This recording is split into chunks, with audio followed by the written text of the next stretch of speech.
Hi guys, आप सभी का स्वागत है मेरे YouTube channel study with house wife में। यदि आपको मेरा वीडियो अच्छा लगे तो प्लीज़ लाइक एंड सब्सक्राइब और वीडियो के लास्ट तक बने रही। तो आप मैं यहाँ पे 30 क्वेश्चन करा रही हूँ, तो आपको इससे बहुत फायदा मिलेगा वर्ग 3 में पेडागोजी में।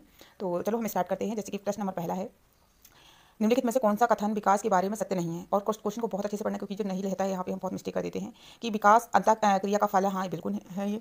विकास एक व्यवस्थित श्रृंखला का अनुगामी। हाँ, हमारा एक के बाद एक ही चीज़ व्यवस्थित तरीके से ही विकास होता है। विकास एक व्यक्तिगत प्रक्रिया है। हाँ, विकास विशिष्ट से सामान्य की ओर होता है। हाँ, ये हमारा आंसर आएगा, क्योंकि जो विकास होता है वह समान से विशिष्ट की ओर होता है, ना कि समान से विशिष्ट की ओर। तो हमारा आंसर आएगा डी। नेक्स्ट प्रश्न है, बालक की सोच अमूर्तता की अपेक्षा मूर्त अनुभव एवं प्रत्ययों से होती है। यह अवस्था कौन सी होती है? मतलब अमूर्तता की अपेक्षा मूर्त होती है। तो सीधी सी बात है कि जो ये जीन प्याजे का है, जीन प्याजे ने 4 अवस्था के बारे में बताई थी। संवेदीगामी अवस्था, पूर्व पूर्व संवेदी, पूर्व पूर्व मूर्त और अमूर्त। ठीक है, तो जो वो होती है वो 2 से 7 होती है संवेदी वाली। ठीक है, सॉरी, संवेदी होती है जन्म से 2, और जो पूर्व होती है वो होती है 2 से 7, और जो मूर्त होती है वो 7 से 12 होती है, और अमूर्त 12 से 82। तो हमारा आंसर यहाँ पे आएगा ए। हमारा आंसर यहाँ पे क्या आएगा? ए आएगा। नेक्स्ट प्रश्न है, मानव विकास की किन दोनों के योगदान का परिणाम है? मानव विकास किन दोनों का योगदान का परिणाम है? तो हमारा जो विकास है, मानव का जो विकास है, इसका जो परिणाम है वो है अभिभावक एवं अध्यापकों का नहीं, रॉन्ग है। सामाजिक एवं सांस्कृतिक कारकों का नहीं, वंशानुगत एवं वातावरण का बिल्कुल सही। हमारा आंसर आएगा सी, क्योंकि हमारा जो विकास है वंशानुगत और वातावरण में अंतःक्रिया का ही परिणाम है। हमारा आंसर आएगा सी। नेक्स्ट प्रश्न है, प्रश्न नंबर 14, निम्नलिखित में से ए जीन प्याजे के अनुसार बौद्धिक विकास का निर्धारक तत्व नहीं है। सामाजिक संचरण, अनुभव, संतुलीकरण और इनमें से कोई नहीं। तो हमारा आंसर यहाँ पे क्या आएगा? सामाजिक संचरण। तो प्याजे ने इसके बारे में बताया नहीं है। ठीक है, सामाजिक संचरण के बारे में नहीं बताया यहाँ, तो हमारा आंसर ए आएगा। क्या आएगा? हमारा आंसर ए आएगा। सॉरी, हमारा आंसर यहाँ पे ए आएगा। हमारा आंसर ए आएगा। ठीक है, यहाँ पे नेक्स्ट प्रश्न है, विशेष आवश्यकता वाले बच्चों को पढ़ाने के लिए निम्नलिखित में से कौन सी एक व्यूह रचना अधिक उपयुक्त है? अधिकतम बच्चों को सम्मिलित करते हुए कक्षा में चर्चा करना चाहिए। नहीं, ऐसा कुछ नहीं है। विद्यार्थी को सम्मिलित करते हुए अध्यापक द्वारा निर्देशन नहीं, अध्यापक द्वारा निर्देशन तो बिल्कुल ही नहीं देना है। ठीक है, फिर है, फिर है सहकारी अधिगम तथा पीयर ट्यूरिंग, सहपाठी का अनुशिक्षण नहीं, अध्यापक के लिए योग्यता आधारित समूहीकरण। तो हमारा यहाँ पे आंसर आएगा, आंसर नंबर सी, कि सहकारी अधिगम तथा पीयर ट्यूरिंग, मतलब बच्चों को दोस्त के सहपाठी अनुशिक्षण दे तो उनको इससे ज़्यादा ही फायदा होगा पढ़ने में। नेक्स्ट है, समस्या के अर्थ को जानने की योग्यता, वातावरण को दोषों, कर्मियों एवं वृत्तियों के प्रति सजगता विशेषता है। प्रतिभागी बालकों के लिए, सामान्य बालकों के लिए, सृजनशील बालकों के लिए और बालकों इनमें से। तो हमारा आंसर सी आएगा, सृजनशील बालकों के लिए। किसके लिए? सृजनशील बालकों के लिए। नेक्स्ट प्रश्न है, एक कॉलेज जाने वाली लड़की ने फर्श पर कोट फेंकने की आदत डाली है। ठीक है, लड़की की मां ने उससे कहा कि कमरे से बाहर जाओ और कोट को खुटी पर टांगो। लड़की अगली बार घर में प्रवेश करती है, कोट को हाथ पर रखकर अलमारी की तरफ जाकर कोट को खुटी में टांग देती। तो यह उदाहरण है, किसका उदाहरण है? मतलब उसने ये सारी चीज़ें करना सीख गई। तो हमारा आएगा उद्दीपक अनुक्रिया का सिद्धांत। मतलब उसने बार बार वो प्रक्रिया दोहराई गई, तो उसको उस चीज़ से आने लगा है, वो मतलब समझ वो उसको आने लगी है वो चीज़। फिर है, वह अभिप्रेरणा में समावेशित किया जाएगा प्रशंसा एवं दोषरोपण, प्रतिद्वंदात्मक, पुरस्कार एवं दंड, परिणाम का ज्ञान। इनमें से कौन सा आएगा? 1 और 2 आएगा, 1 और 3 आएगा, 1 2 3 आएगा, केवल 2 आएगा, इनमें से सभी है। तो आंसर आएगा इनमें से सभी आएगा। नेक्स्ट प्रश्न है, जिस प्रक्रिया में व्यक्ति दूसरों के व्यवहार को देखकर सीखता है, ना कि प्रत्यक्ष अनुभव के को खालिस्तान कहा जाता है। ना दूसरों को देख के सीखा जाता है, उसको सामाजिक अधिगम कहेंगे। ये वाइगोत्स्की के द्वारा बताया गया है कि दूसरों से देख के सीखते हैं, उसको सामाजिक अधिगम कहते हैं। अधिगम निर्योक्ता का लक्षण है, भागने की प्रवृत्ति होना, अशांत, ऊर्जावान एवं विध्वंस होना, अवधान संबंधी बाधा विकार और अभिप्रेरणा का अभाव। तो आंसर आएगा अवधान संबंधी विकार, बाधा विकार।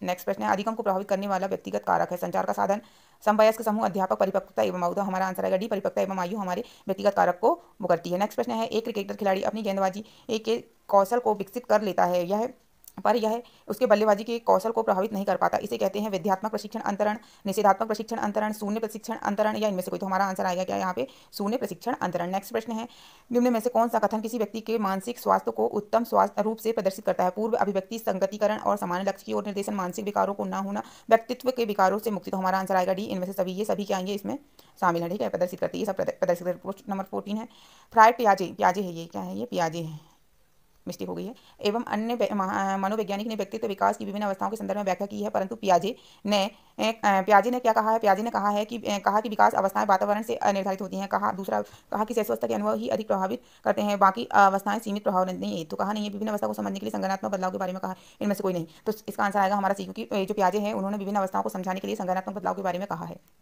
नेक्स्ट प्रश्न है, गिलफोर्ड ने अपसारी चिंतन पद का प्रयोग किसके समान अर्थ के लिए किया? बुद्धि, काय के लिए किया है उसने? बुद्धि के लिए, वो सॉरी, बुद्धि के लिए किया है, सृजनात्मक के लिए किया है, बुद्धि एवं सृजनात्मक के लिए किया है, इनमें से नहीं। तो गिलफोर्ड ने सृजनात्मक के लिए किया है। किसके लिए किया है? सृजनात्मक के लिए किया। नेक्स्ट प्रश्न है, निम्नलिखित में से कथन रुचि ई के बारे में सत्य नहीं है, सत्य नहीं है। रुचियाँ जन्मजात और अर्जित दोनों होती हैं। हाँ बिल्कुल, जन्मजात भी होती है और हमको बाद में भी इंटरेस्ट आता है। रुचियाँ समय के अनुसार बदलती रहती हैं। हाँ बिल्कुल बदलती रहती हैं। रुचियाँ योग्यता एवं अभिक्षमताओं से संबंधित नहीं होती। रुचियाँ व्यवहार में आकर्षण और विकर्षण का प्रतिबंध नहीं है। रॉन्ग है ये आंसर, ये गलत है। क्या है ये वाला गलत है। नेक्स्ट प्रश्न है प्रश्न नंबर 17।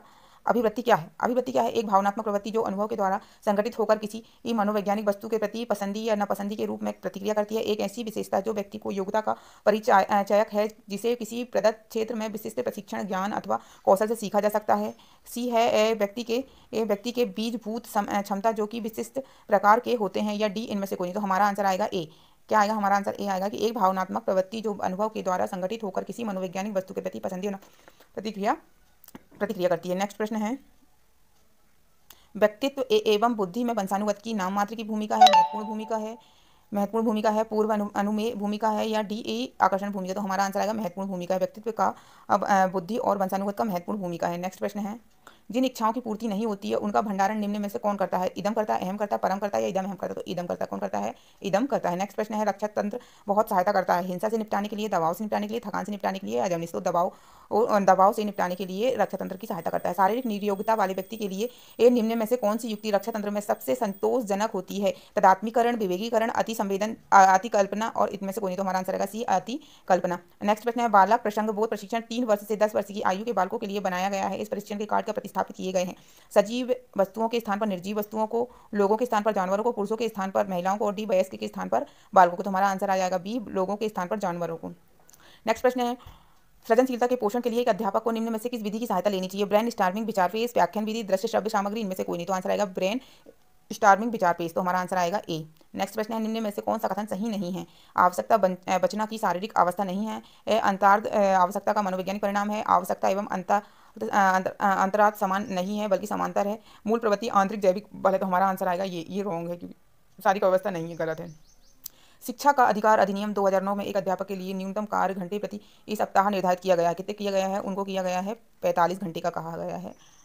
शिक्षा का अधिकार अधिनियम 2009 में एक अध्यापक को निम्न में से किस दायित्व को पूरा करना होगा? विद्यालय में नियमित रूप से समय पर स्थापित, तो हाँ बिल्कुल होना होगा। पाठ्यक्रम का संचालन पूरा करना होगा, बिल्कुल करना होगा। संपूर्ण पाठ्यक्रम को निर्धारित समय में पूरा करना होगा, बिल्कुल करना होगा। तो हमारा आंसर आएगा डी, इनमें से सभी, क्योंकि ये सारी चीजें ही अध्यापक को करना होगा। राष्ट्रीय पाठ्यक्रम रूपरेखा 2005 में शांति शिक्षा को बढ़ावा देने के लिए कुछ क्रियाओं को अनुशंसा की गई है। पाठ्यक्रम रूपरेखा में निम्न में से किस सूचीबद्ध किया गया है? पहला, महिलाओं के प्रति आदर एवं जिम्मेदारी का दृष्टिकोण विकसित करने के लिए कार्यक्रम आयोजित किए गए हैं। नैतिक शिक्षा को पढ़ाया जाए, शांति शिक्षा को अलग विषय के रूप में पढ़ाया जाए, शांति शिक्षा को पाठ्यक्रम में सम्मिलित किया जाएगा। तो हमारा आंसर आएगा ए, महिलाओं के प्रति आदर एवं जिम्मेदारी को दृष्टिकोण विकसित करने के लिए कार्यक्रम आयोजित किए जाएं। ठीक है, ए हमारा यहाँ पे आएगा आंसर आएगा। ठीक है, नेक्स्ट प्रश्न है राष्ट्रीय पाठ्यक्रम की रूपरेखा 2005 बातचीत की गई है। ज्ञान का विकास किया जाए, शिक्षण के लिए सुव्यवस्थित पाठ्यक्रम निर्धारित किया जाए, शैक्षणिक केंद्र से विषय केंद्र होने पर विद्यार्थी को केंद्रित से अध्यापक केंद्रित की ओर। इनमें से कोई नहीं। तो हमारा आंसर आएगा ए, ज्ञान का विकास किया जाए, शिक्षण के लिए सुव्यवस्थित पाठ्यक्रम निर्धारित किया जाए। नेक्स्ट प्रश्न है और क्रियात्मक अनुसंधान का उद्देश्य है नवीन ज्ञान की खोज, शैक्षणिक परिस्थितियों में व्यवहार विज्ञान के विकास, विद्यालय तथा कक्षाओं में शैक्षणिक कार्य प्रणाली में सुधार। इनमें से तो हमारा आंसर आएगा सी। क्या उद्देश्य? विद्यालय तथा कक्षाओं में शैक्षणिक कार्य प्रणाली को सुधार करना है। हमारा लास्ट प्रश्न है। और यदि गाइस आपको मेरा वीडियो अच्छा लगा हो तो प्लीज़ लाइक और सब्सक्राइब करें, और आपको जिस टॉपिक में चाहिए रहे आप मुझे उस टॉपिक का कमेंट्स कर सकते हैं। तो हमारा प्रश्न नेक्स्ट और लास्ट प्रश्न है हमारा राष्ट्रीय पाठ्यक्रम रूपरेखा 2005 के अंतर्गत परीक्षा सुधारों में निम्न में से किस सुधार को सुझाया गया है? खुली पुस्तक परीक्षा, सतत निरंतर एवं व्यापक मूल्यांकन, सामूहिक कार्य मूल्यांकन। इनमें से कोई नहीं। तो हमारा आंसर आएगा सतत निरंतर मूल्यांकन, व्यापक मूल्यांकन। और यदि गाइस आपको मेरा वीडियो अच्छा लगा तो प्लीज़ सब्सक्राइब। Thank you.